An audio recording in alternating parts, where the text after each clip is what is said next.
Janji Heru Budi pimpin Jakarta, tak bentuk TGUPP hingga lanjutkan rencana pembangunan era Anies. Menteri Dalam Negeri Tito Karnavian resmi melantik Heru Budi Hartono sebagai penjabat PJ Gubernur DKI Jakarta, Senin, tanggal 17 Oktober tahun 2022.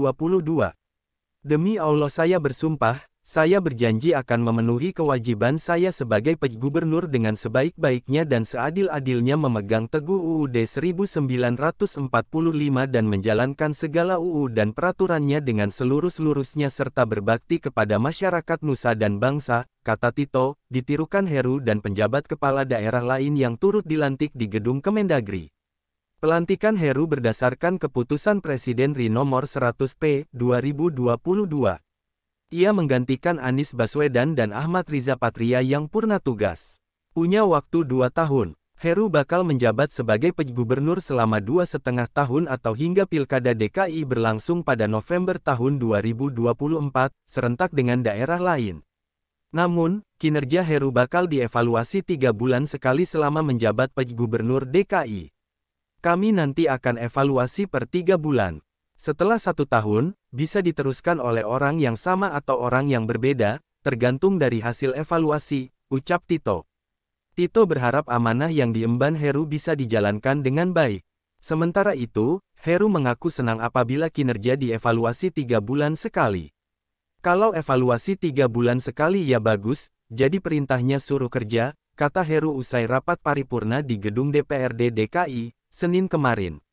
Heru mengatakan akan menjalin komunikasi secara baik dengan jajarannya maupun legislatif. Kerja tentunya bersama dengan Pak Ketua DPRD, para DPRD, dan seluruh jajaran komunikasi dengan baik.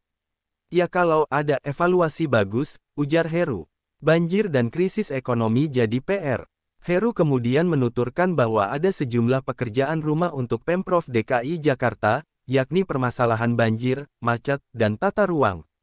Tak hanya itu, menurut dia, krisis ekonomi yang bakal terjadi tahun depan juga menjadi catatan tersendiri bagi Pemprov DKI. Dan tadi pagi, Pak Menteri Dalam Negeri juga mengingatkan kepada kami bahwa tahun depan adanya krisis ekonomi, tutur Heru. Maka itu, banjir, macet, tata ruang, krisis ekonomi, menjadi perhatian Pemprov DKI termasuk kesehatan, sambung dia. Tak akan bentuk TGUPP. Kemudian, Heru mengaku tidak akan membentuk tim gubernur untuk percepatan pembangunan TGUPP DKI Jakarta. Menurut dia, kinerja TGUPP tergolong bagus.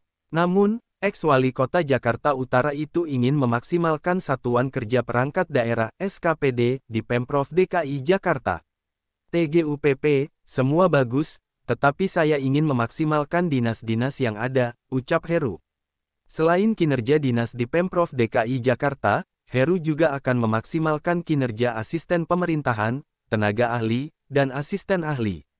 Mungkin diperkuat asisten, ada tenaga ahli, serta asisten ahli, saya kira itu, kata dia. Solusi atasi macet. Heru juga memiliki rencana mengatasi kemacetan ibu kota dengan mengurangi UTUN atau putaran U.